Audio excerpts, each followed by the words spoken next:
السلام علیکم ورحمۃ اللہ وبرکاتہ۔ نحمده ونصلی علی رسولہ الکریم، اما بعد فاعوذ باللہ من الشیطان الرجیم، بسم اللہ الرحمن الرحیم۔ میرے بھائیوں اور دوستوں، میں آج آپ حضرات کے سامنے ایک واقعے کو لے کر حاضر ہوا ہوں۔ اس واقعے سے ہمیں سبق یہ ملتا ہے کہ قرآن دولت کونین ہے۔ امام شافعی رحمہ اللہ کا ایک عجیب واقعہ کتابوں میں آتا ہے کہ ان کے زمانے میں ایک صاحب کے ہاں اولاد نہیں ہو رہی تھی اور اسے اولاد کی بڑی حسرت تھی۔ دعائیں کرتا رہا، مانگتا رہا، بالآخر اس کی دعا قبول ہو گئی۔ اللہ تعالیٰ نے اسے بچی دے دی۔ اس کے ہاں ایک بچی پیدا ہوئی۔ اس کی خوشی کا کوئی ٹھکانہ نہ رہا۔ ایسا دیوانہ ہوا اور اس نے جذبات میں آ کر قسم کھا لی کہ میں اپنی بیٹی کی شادی کراؤں گا جس وقت تو اس کو دونوں جہانوں کی دولت دوں گا، اگر میں نہ دے سکا تو میری بیوی کو طلاق ہے۔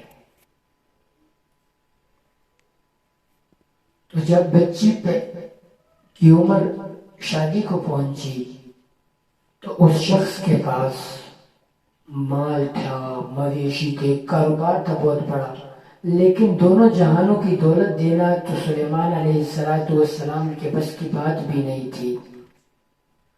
تو بڑا پریشان ہوا کہ اگر میں اپنی بیٹی کی شادی کراؤں تو اس کو میں دونوں جہانوں کی دولت تو نہیں دے سکتا، لہٰذا میری بیوی کو طلاق ہے اور میں اپنی بیوی سے بے انتہا محبت کرتا ہوں۔ چنانچہ اس نے علماء کی طرف رخ کیا، کئی علماء سے مسئلہ پوچھا۔ علماء نے یہ جواب دیا کہ بھائی اگر اپنی بیٹی کی شادی کراؤ گے تو آپ کی بیوی کو طلاق ہو جائے گی۔ بڑا پریشان تھا کہ کیا کروں، بہت سوچتا رہا۔ بالآخر اسے کسی نے امام شافعی رحمہ اللہ کے متعلق بتایا کہ جاؤ فلاں جگہ میں ایک عالم دین ہے، ان سے مسئلہ پوچھو، شاید کہ وہ کوئی صورت بتا دے۔ چنانچہ اسی نے ایسا کیا، امام شافعی رحمہ اللہ کی خدمت میں حاضر ہوا، مسئلہ صورت بیان کیا۔ تو امام شافعی رحمہ اللہ نے اسے کہا کہ آپ کی بیٹی کا نکاح بھی ہو جائے گا اور آپ کی بیوی کو طلاق بھی نہیں ہوگی۔ وہ شخص حیران ہوا کہ یہ کیسے ہو سکتا ہے کہ تمام علماء نے مجھے بتایا ہے کہ بھائی آپ کی بیوی کو طلاق ہو کر رہے گی۔ تو امام شافعی رحمہ اللہ سے اس نے پوچھا کہ یہ کیسے کہ میں اپنی بچی کو دونوں جہانوں کی دولت دوں گا۔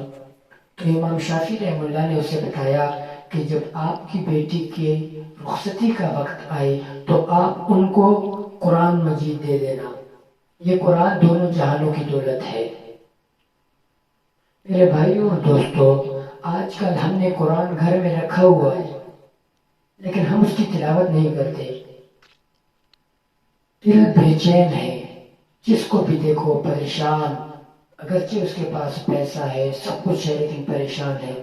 میرے بھائیوں اور دوستوں، اصل سکون ہمیں قرآن سے ملے گا۔ ہمیں چاہیے کہ ہم قرآن کی تلاوت کریں، ہمیں چاہیے کہ ہم قرآن کو پڑھیں، قرآن کو سمجھیں، قرآن پر عمل کریں۔ اگرچہ پیسے نہ ہو لیکن ہمارا دل مطمئن ہوگا۔ لہٰذا اللہ تعالیٰ ہمیں قرآن پڑھنے کی، قرآن سمجھنے کی اور قرآن پر عمل کرنے کی توفیق عطا فرمائے۔ وما علینا الا البلاغ المبین۔